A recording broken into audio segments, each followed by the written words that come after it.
ये बात मेरे बचपन की है। हमारे घर में किराए पर एक फैमिली रहती थी। उसी घर में एक लड़की थी, उसका नाम था आयशा।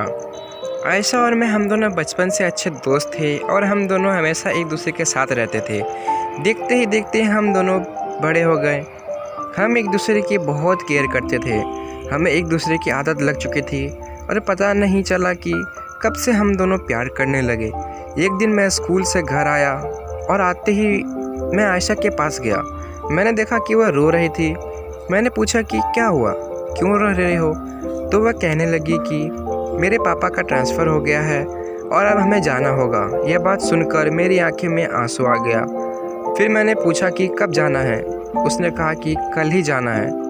ये सुनकर मैं और भी डर गया और मुझे कुछ समझ नहीं आ रहा था। मैं भागकर सीधे अपने रूम में गया और रोने लगा। दूसरे दिन आयशा और उसकी फैमिली जाने की तैयारी कर रही थी।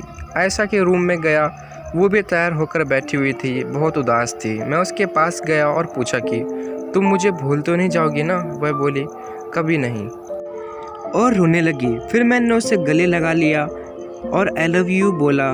उसने मेरी तरफ देखा और आई लव यू टू कहा।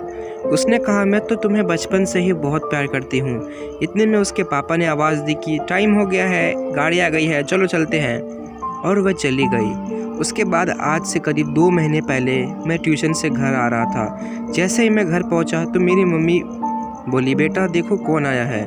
मैं बोला क्या, कौन है? मम्मी बोली जाओ और देखो। मैं दीदी के रूम में गया, रूम में कोई नहीं था। मैं कुछ समझ नहीं पाया। मैं जब पापा के रूम में गया तो मैंने देखा कि आयशा के मम्मी पापा आए हुए हैं, जो पहले नीचे के कमरे में किराए पर रहते थे। फिर मैं समझ गया कि जो दीदी के रूम में लड़की है वो और कोई नहीं बल्कि आयशा है। मैं भागता हुआ उसके पास गया और बोला पहचाना मैं कौन हूँ? वो बोली तुम मुझे पहचानो या ना पहचानो, मगर मैं तुम्हें कभी नहीं भूल सकती। मैंने पूछा आज कैसे आना हुआ? तो वह बोली कि तुम्हारे लिए आई हूँ मम्मी पापा को लेकर। मैं बोला किस लिए? वो बोली मजाक कर रही हूँ, हम लोग नानी के घर आए हुए थे।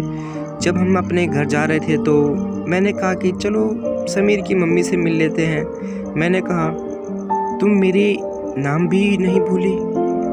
हम दोनों बात ही कर रहे थे कि अचानक चाची का आवाज़ आता है और आयशा बाय करते हुए चले जाती है। मैं भी उसके पीछे पीछे गेट तक जाता हूँ और उसे देखकर चिल्लाता हूँ Ayesha bye, Ayesha bye bye. उस दिन के बाद मैं वही कमरे में रहता हूँ जहाँ पहले आयशा और उसकी फैमिली रहती थी, और उस दिन के बाद मैं पूरा दिन अकेला ही रहता हूँ।